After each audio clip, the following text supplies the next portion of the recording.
韩国人的餐桌终究绕不开这红彤彤的泡菜和堆积如山的蔬菜。在首尔广藏市场，这位胖大妈用40年时间缔造了个素食神话，哪怕碗里没有一片肉，仅靠这些五颜六色的拌菜，也能让无数食客驱车几10公里前来朝圣，硬是把路边摊干成了外国游客的素食圣地。清晨6点，胖大妈那标志性的身影已经准时出现在了摊位前。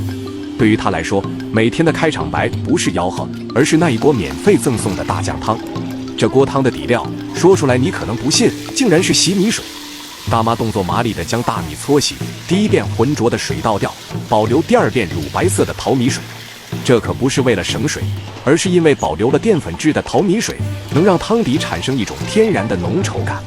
接着洋葱皮、葱根这些在旁人眼里的废料被大妈视若珍宝地丢入桶中，再撒入大把的凤尾鱼干和特制的陈年大酱。经过1个多小时的熬煮，这些看似不起眼的边角料完成了华丽转变，化作一锅鲜香浓郁的底汤。只要你不嫌弃，这汤喝多少碗大妈都乐意。此时灶台另一边的蔬菜流水线也开始了高速运转。首先登场的是黄豆芽，这是拌饭中脆的来源。新鲜的豆芽被倒入滚沸的开水中，大妈的眼睛紧盯着锅面，水一开必须立马捞出，迅速投入旁边的冰水中。这一热一冷的物理刺激瞬间锁住了豆芽的脆声，让它在热饭里依然能保持咯吱咯吱的爽脆。为了视觉上的丰富，大妈还会拌入胡萝卜丝和韭菜段，红绿黄3色相间，堆在盆里像座小山，看着就让人心情愉悦。紧接着是白萝卜和西葫芦，这2样食材最考验火候，多1秒则软塌无神，少1秒则生涩带味。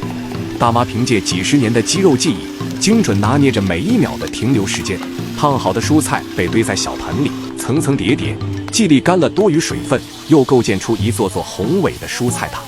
除了这些清淡的焯水菜，重口味的腌制菜更是大妈的拿手好戏。家里腌好的鲜萝卜缨子、干萝卜条被一盆盆端上台面，酸爽开胃，嚼劲十足。而最霸道的当属那盆红彤彤的辣白菜。大妈似乎生怕不够劲，现场又豪爽地撒入几大勺粗辣椒面，再抓一把韭菜段进去提鲜。红色的酱料在指尖翻飞，每一片白菜都被裹上了浓艳的外衣，光是看着那色泽，唾液腺就开始疯狂工作。还有那在凉菜界举足轻重的蕨菜，大妈坚持现场调味，只用简单的盐、香油抓拌，保留了山野菜最原始的泥土清香。然而光有菜没有主食怎么行？除了米饭，摊位上那块晶莹剔透的冻粉也是一绝，刀光闪烁间，凉粉被切成半厘米厚的片状，再顺势剁成形似面条的长条，动作之麻利，刀工之了得，让人眼花缭乱。这种凉粉滑溜爽口，是拌饭里最好的润滑剂。如果你想吃得更扎实点，旁边还有大妈现擀现切的手工刀削面。厚实的面团在擀面杖下变成薄如蝉翼的面皮，手起刀落，粗细均匀的面条便诞生了。坚持亲力亲为，拒绝任何科技与狠活，这是大妈40年来对食客最朴实的承诺。上午10点，随着第1位食客的落座，这场蔬菜的盛宴正式拉开帷幕。大妈熟练地拿起不锈钢大碗，先铺上一层混合了杂粮的米饭，这比纯白米饭更具嚼劲和香气。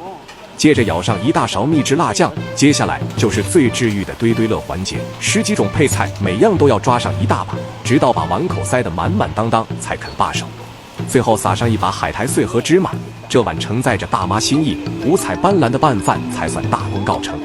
这样一份分量惊人的蔬菜拌饭，售价仅为6000韩元，约合人民币30多元。一口下去，米饭的软糯，蔬菜的爽脆，辣酱的醇厚，香油的奇香在口腔中瞬间炸裂。虽然没有一块肉，但那种丰富的层次感和咀嚼的满足感却丝毫不输给大鱼大肉。在快节奏的首尔，能坐在充满烟火气的市场里，吃上这样一碗如同妈妈亲手做的拌饭，或许就是普通人一天中最踏实的慰藉。